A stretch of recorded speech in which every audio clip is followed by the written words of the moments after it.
experimented a little bit more with my raw recipes because I just found out that agave syrup is not a great choice anymore.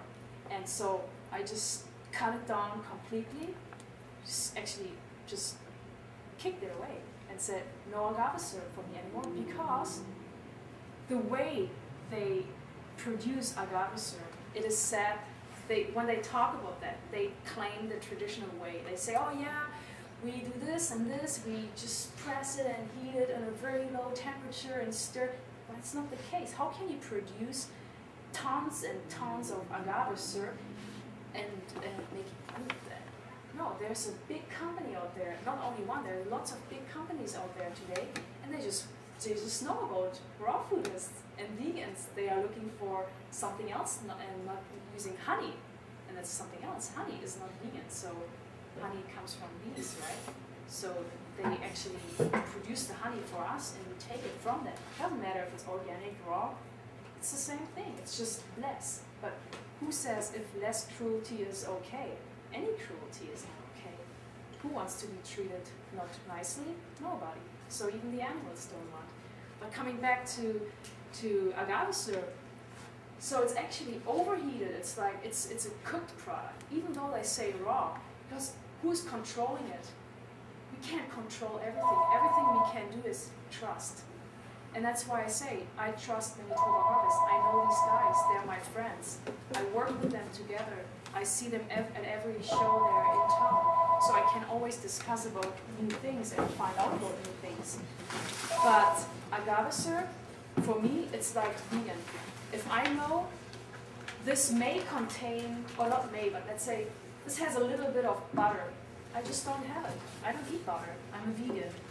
And the same if there is agave syrup and they say it is proof that it's not raw, and somebody says, well, I don't believe that, I just say, if it's not clear, I just step back for a moment, until I find out it is raw, or it is vegan, or whatever we are looking for. And so I don't use agave syrup anymore, and I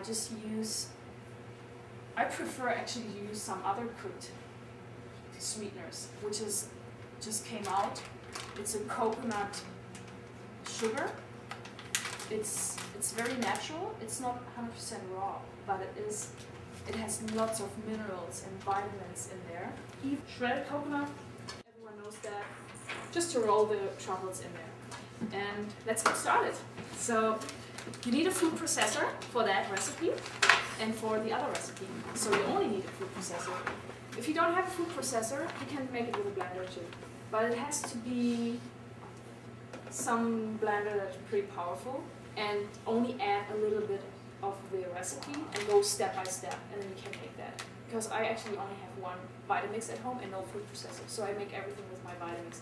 And again, Vitamix is pretty much the answer for everything you want to do in a raw food cuisine. But the food processor, I want to get that. So I want to get a food processor, and I totally recommend to get one.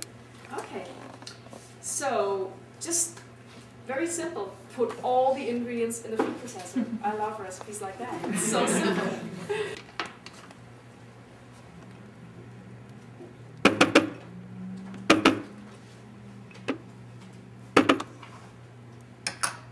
And coconut oil, very liquid, because melted.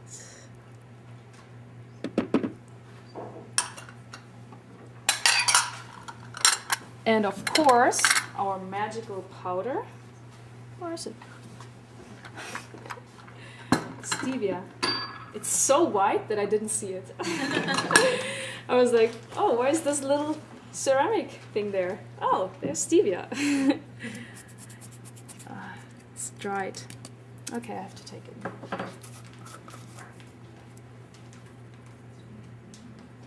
Okay. Well, I developed to see how much I have to put in, so I don't really measure anymore. So the cacao butter is melted. Gives you a very easy texture. You can form it very easily, and it's not sticky, but it's sticky enough for the coconut. And there we go. One beautiful truffle.